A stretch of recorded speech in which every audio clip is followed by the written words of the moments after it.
the Pod with Board Game Geek here with Sydney from Indie Boards and Cards. This is very exciting for me because I simply love this game, Kodama 3D. Oh, I'm glad to hear it. It's a really fun game, and I'm not just saying that because I'm paid to say that. I agree. It's really great. So I am going to let you tell us all about it. So Kodama 3D is the third installation in the Kodama universe, which actually encapsulates lots of different types of games, even though they're all about building trees in order to create homes for the little Kodamas, which are forest spirits that only exist in happy forests. So you try and make your tree as happy and beautiful as possible to attract as many Kodamas as you can. And all of these games are really meditative and calm type of experiences, great for families. A lot of them have variants that are good to play with kids, and Kodama 3D is no exception. So in Kodama 3D, every player gets one of these little trunk pieces. You can see at the top there, if you move your hand backwards so that it's the 3D piece. Yeah, so that's the trunk of your tree that you begin with. And every player has their color of Kodama on it. And from there, you'll build out your own tree using these branch pieces that are in the middle of the table. So when you take the branch pieces, they actually connect into the little X's at the end of each of the branch starters. So you'll be building out a three-dimensional tree in sort of any creative way you can imagine, since they connect, each branch connects in 4 different ways from 3 different branches, and then every branch has 2 new ways to attach from there. So each, if you stick it in a little harder, it won't fall. But basically, at the end of every game, you'll have an entirely unique tree that you've built yourself. So it's half game, half art project for me when I play. And just really beautiful.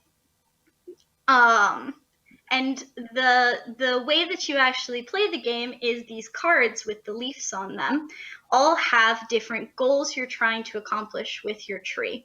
So they might say, gain 7 points if you have 4 blue Kodama in a row, or gain 2 victory points for every caterpillar that you end up with on your tree. And so as you take your turn, every turn you add a new branch to your tree until you end up with 12 branches overall.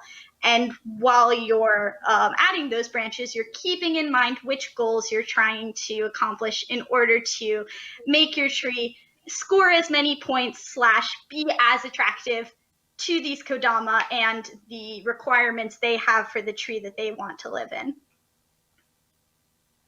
Yeah, so one thing that I personally really like about it is the use of the little Kodama meeples on the board that you are drafting these little tree pieces. So you have to think in advance what you're going to be doing. Yeah, so it's actually a really very simple mechanic, but there's a lot of depth to the strategy of how you're getting these branches out of the forest. So every player has 2 of these meeples, and in the beginning you do sort of a snake draft to put them onto which pile they're going to start on. So every pile can only hold 1 Kodama. And on your turn, you can move either of your Kodama along this grid. The grid is differently sized based on your player count. So in a 4-player game, you'd have a 4x4 grid and so on. And you can only move your Kodama in a straight line within the forest without being able to jump over any other Kodama that are in your way. So for instance, that green Kodama meeple that you see in the corner can move 1 space to his left, but he can't move diagonally or down while he's in that corner because he can't jump over other Kodama. But then the piece that you actually take from the forest and add to your tree is the branch you just left. So when you move your meeple, you're reserving something you're interested in having in the future, as well as deciding which branch you specifically want to add now. as well as considering, oh, if I move my meeple to this branch, it will open me up in a straight line to be able to get to this next branch that I'm interested in. Maybe it'll still be there when my turn comes around and I'll be able to access it.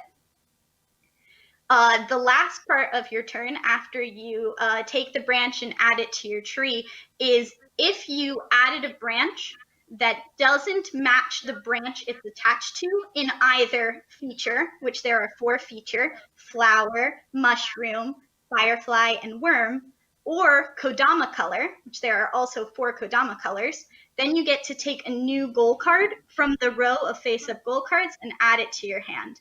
You can also choose to take the one that's secret, like the top of the deck, without knowing what it is. So there's a balance between most of the goal cards want you to focus specifically on one type of feature. So it might score points per flowers. So you think, I would just want to get as many flowers as I can.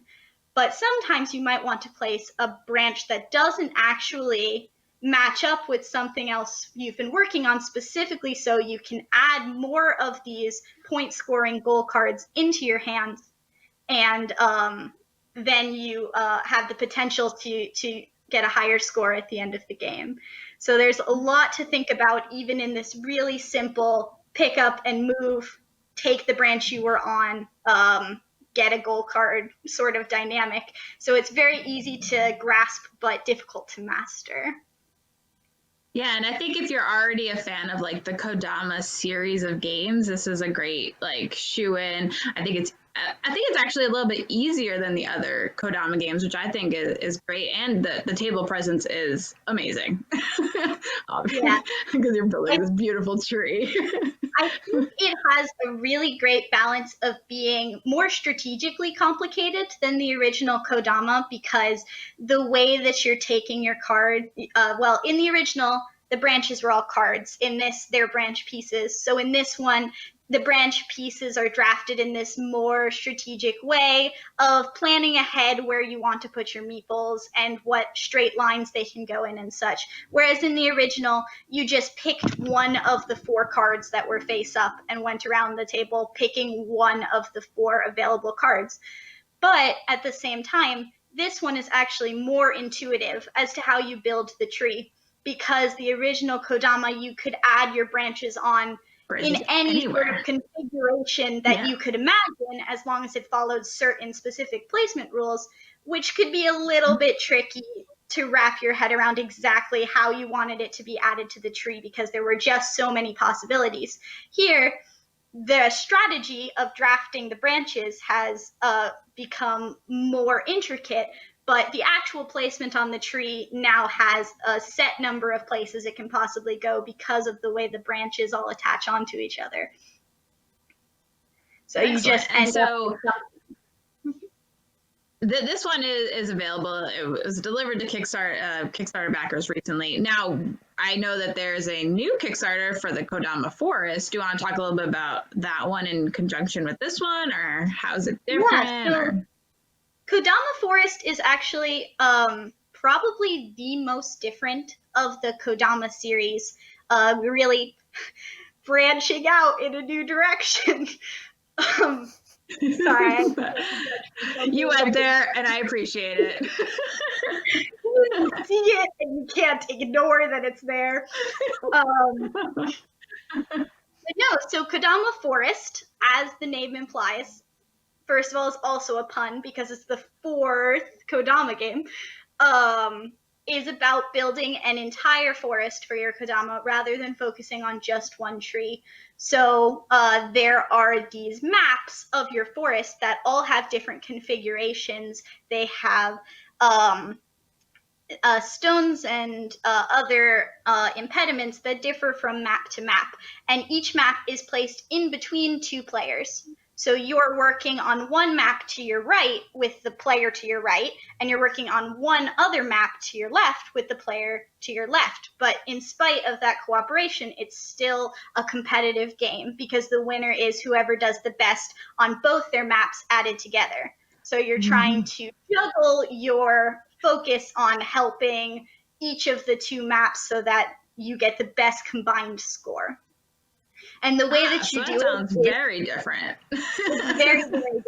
Yeah. So it's mostly just Kodama in terms of the universe, the art style that we all know and love, the bright colors. There's adorable animals and like plants and Kodama that you're inviting into your forest. But the play style is actually really different. How you do it is every turn you draw these Tetronimos from a bag in the center that all have different shapes. And you take three, or well, at the beginning you take three, and then you choose of the three, one to put to your left and one to put to your right. And then the next round, you'll take another two, so you'll always have three to draw from. And in addition to just trying to cover up the space as much as possible with your partner, there are symbols on the edges of the Tetronimos that if you manage to line them up together, you get bonus pieces to put on your mat and cover up the space faster because you get scored based on how much ground, empty ground, you cover with forest and turn into a beautiful forest for your Kodamas. That's awesome. You started a chain of puns on the chat. I am so honored that I could have this positive impact on the world. So that sounds amazing. So we all have to look for Kodama Forest coming soon. But a little bit back to the 3D version of the game, which is now available for people to buy. So it's very light and easy because it plays in 10 rounds, right? I mean, I remember when I played it, it was just like super fast. It was like over. I'm like, what? I didn't do everything I wanted to do. Yeah, it's definitely one of those games that you get through and you look at your score and you're like, wait a second, I made all the wrong choices. I have to play immediately again and make better choices about what I'm doing with my Kodama, which branches, and how many goal cards I'm getting. The first time I played, I completely ignored the goal cards in order to focus on the ones I started with. Big mistake. Apparently, Yeah. the cards that score you points are a little bit important in the game, and you should maybe get them. I mean, I had a ton of cards. I was playing nothing in conjunction with anything. I was just like, I need more cards, and I didn't end up scoring like much at all. So there's a balance. So it's a real like fine line between where you go from making sure your tree fulfills the requirements and trying to get more goal cards. Because sometimes you might see a goal card that you've already, completed. So all you have to do is play off branch and you can snatch that up for free points. But is it worth it? Because you have 10 rounds in which you gain 10 branches. And then at the end of those 10 rounds, you also get the 2 branches that your Kodama meeples are currently standing on. So you'll add 12 branches to your tree over the course of the game, which is not that many. For some of these goals require a lot of sort of commitment from these types of branches. And in addition, all the branches are being taken by all of the different players. So when a pile runs out, you can't land on that pile anymore. You can still move your Kodama meeple over the pile as if it was there in a straight line, but there's fewer and fewer places for meeples to stand, so it's harder to move around the forest because you're being blocked in more directions. Trisha commented, if you could see that, we're just so lucky to have this amazing Kodama universe. Yeah, I mean, so it is a great universe that so many have been involved in over the years. So it's very exciting to see the line continue with Kodama titles. That's awesome. And this is available in the Geek Game Shop right now. Maybe we'll get the little slide in. Hey, there it goes. But yeah, this is one of my favorites to play as sort of a end of night. Everyone's a little tired. We've been playing a bunch of games and people want to turn their brains off for a bit and look at something pretty. And it just, it's very engaging because you have the like physicality of building the tree and getting to see what you made grow, but there's still enough of a game there that it's engaging for the players, and just really accessible and fun. Yeah. So aside from Kodama, I know Indie Board and Cards has a ton of games that have just been released or being released. Is there anything you want to talk about? Maybe the Sherlock Files. I know that I saw a download available. If there's anything you wanted Yeah. to mention. The Sherlock Files is an amazing series of games. I love it. I love it. I fully agree. Yeah, it's a really simple, probably the simplest mystery game you will ever play, but it really gets to the core of what you want out of a mystery game and just like gets you that good feeling of, oh, I'm putting the clues together and I'm figuring out what happened in this crime. Is basically the entire game is just a deck of cards, and on every single card is one clue. So it might be someone, it might say, the victim's wife said he returned home at 3 o'clock. Or it might be a picture of a pocket watch, and maybe it's got something interesting on it. And it's fully cooperative. Everyone at the table has a hand of these evidence cards, and they're only allowed to say very small amounts of information about the cards while they're in your hand. So every card has certain words underlined or up in the title. And so you might say, oh, I have a card about someone named Marcia. And then someone else at the table will be like, oh, I have something about someone named Marcia too. And then you start communicating, oh, well, maybe that means she's relevant to the case. And if you decide that an evidence card in your hand is relevant to the case you're trying to solve, you can take the card from your hand and put it face up on the table so that everybody can see that information on the evidence card, and now it can be openly discussed. But about half the cards in the deck are actually irrelevant information.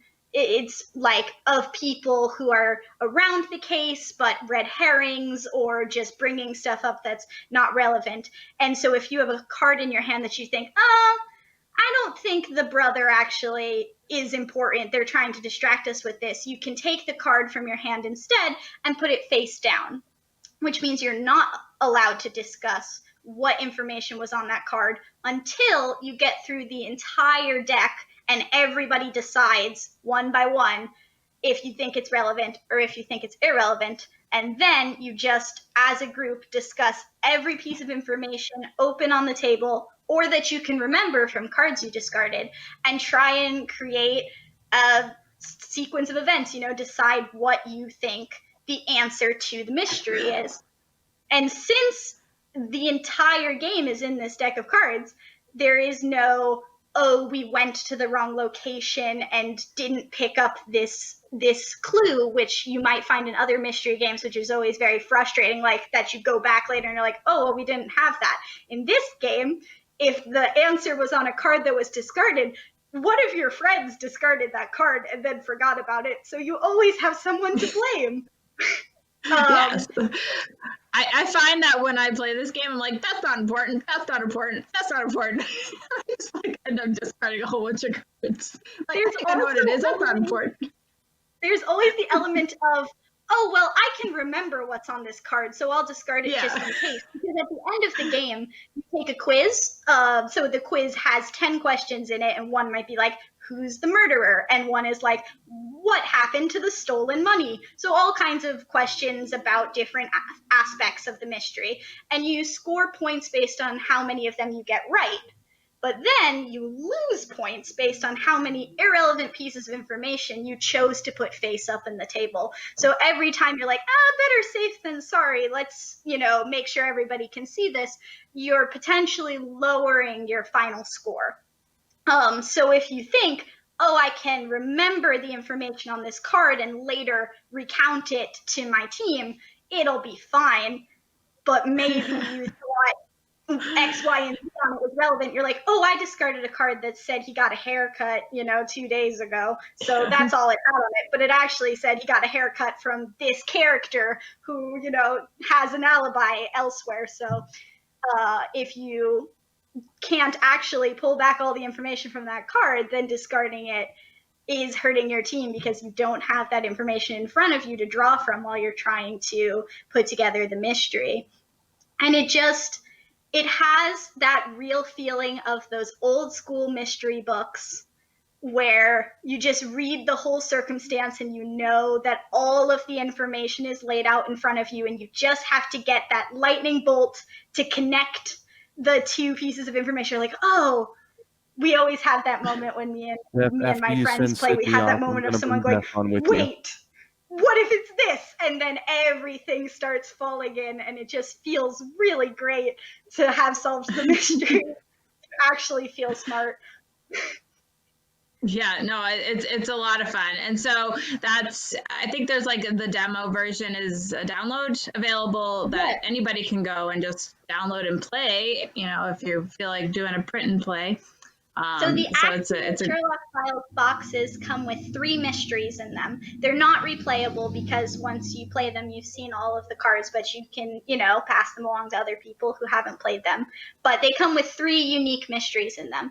And then we have the demo deck is just 1 mystery. So it's like a third of what you would get in the actual box, that you can download the whole deck and print and play it and get a taste for what the game is like. And we already have more mysteries that we're hoping to get in stores.